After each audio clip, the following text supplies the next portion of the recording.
yapfuye hano cyane kiba cyarigize ntuza kosha usibye kuryama nta kandi kazi wakora wose usibye guhagarara nta kandi kazi wakora ntabwo usigaye utangiye kunsuzugura kandi mukuru wawe ntabwo gusuzugura ariko nawe ejo ntabwo ngiye nkabyo ahubwo se barambwiye ngo usigaye urajya ukagira ukuntu ugenzi ukananywa inzoga ukampakanya ntabwo nywa inzoga ntabwo uzinywa ahubwo se bana kundi kubona ibintu byo kujya kurya saa sita nta mafaranga araba ahari pe none tukoze iki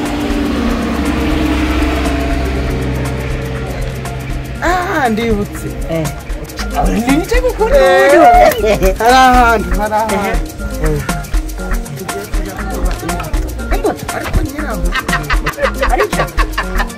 ntacisha akanaguhamba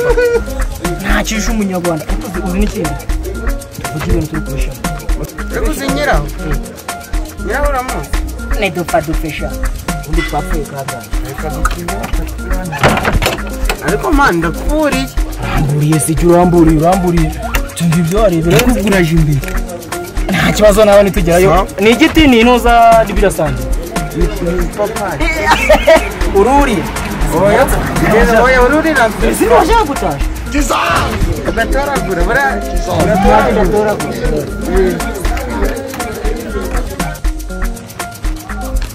mbakuburiye mwana inzara yari imaze kutwica reba ibintu byaragoranye ariko nani mukorana ibyo nari kukubwira mbonagura oya mbonagura n'umunyabwenge kuko ntabwo watunga mukuru wawe kandi aba yagizanye ingingo igize neza irangiye ngo ntabwo ariko ari biriya ipapayi tugomba nta kubirebera izuba pe ntabwo namwumva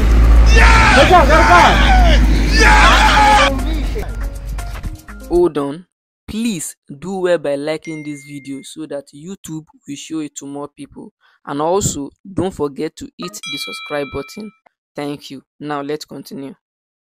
wumvishe ikisha Yesu ari je wazabivuga twa turarogaga subize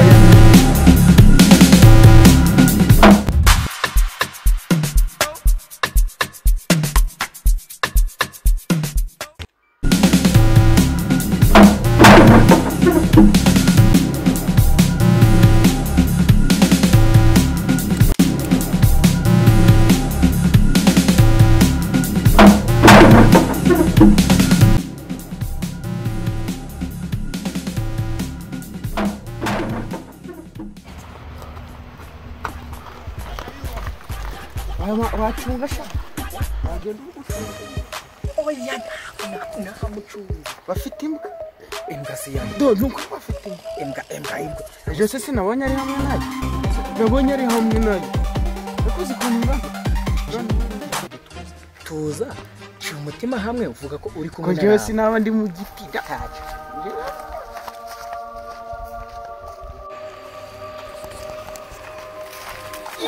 ndize nugumu reba hano ndi kukubwira rero udupapayi ko nari mpazi ko ndahinze ko binatukuruca uvuga ngarakubijya nakanje nta kibazo byose ubizanye sibyo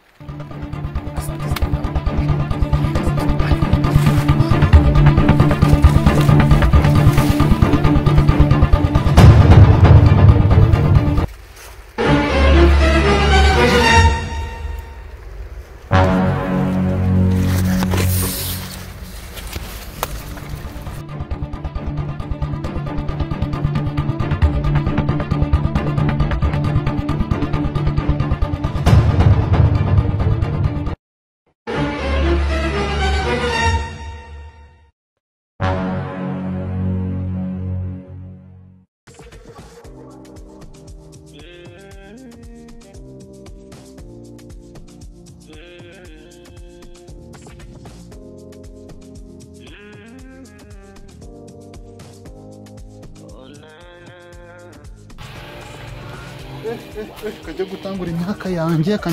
imyaka yanjye umva boss kugenda nk'uwagiye yagiye bimeze bite sha ni sawa amakuru yawe si wowe ufite amasambu hirya inyuma hari n'ibinyomoro n'ibipapayi hano hirya umva babimaze bandi se mu kanya gato simbazi do ni abagabo babiri si n'abagabo ni mayibobo naba ngaba izo ebyiri bo okay sawa rero kambanze manahagera mbanze ndebe ubwo urakoze cyane ubwo amakuru se basigaye batangira ubusa urumva nzagwemba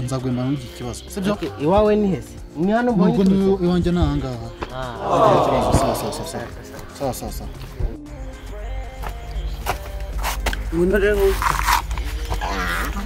naburajya akakundi bwo tukoriyeho sisi nuri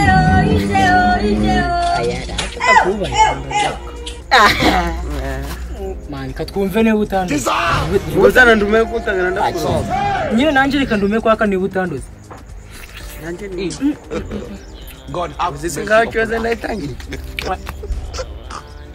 kwanze ko nibirayi byaguye ngareba mwa nibe byaguye mu byo bijyaga ngata no tutari kudi byacu uburyo amvoke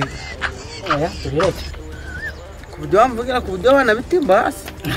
zana ngore kukundu bimera I want problems always. sawa anabura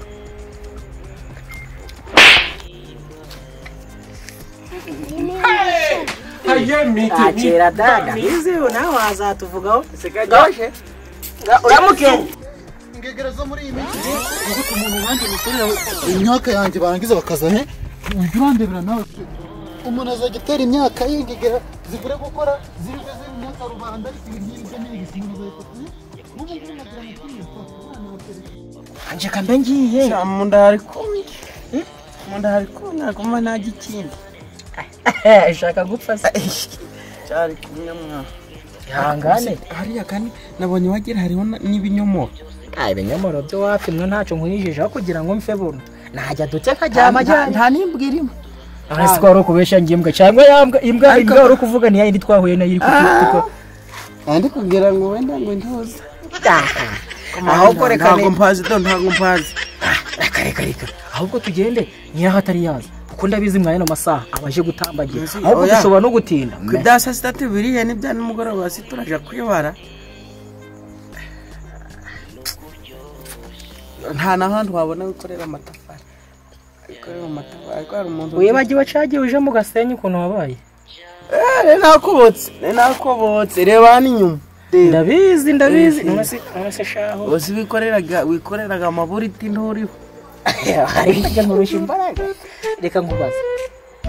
nitwe twivanye mu rugo reka duhare nyine n'ubuzima bwacu cyanje ne kumva nta nakwisobererayo uzasubira guhengera ajyanye mama sasubirayo bakwiye ntabwo byiyumvisha kuyama ariko ibi ngibi byo ni ibi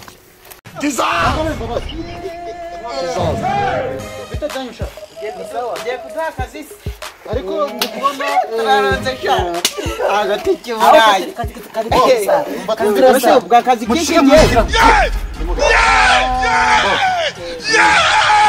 nje nakukorera ibiro 10 by'ibirayi ibi ngibi ni iki mbona hano sha harimwe mwanyibye amapapayi harimwe mwanyibye amapapayi wicara hano hasi mbanze bere papayi twite wicara hano hasi mwereke icara hano yesa muriko muravugana na meya w'akarere nagira mbabwire none ahangaha munshakira imyanya ibiri irimo ubusa none ahangaha kuko hari abantu fashe banyibiye imyaka yanjye ndagira ngo mbazane none ahangaha ntago ari ngombwa ko munzanira imodoka ndabizanira rwose ntimugire ikibazo sawa fandi noneho karabaye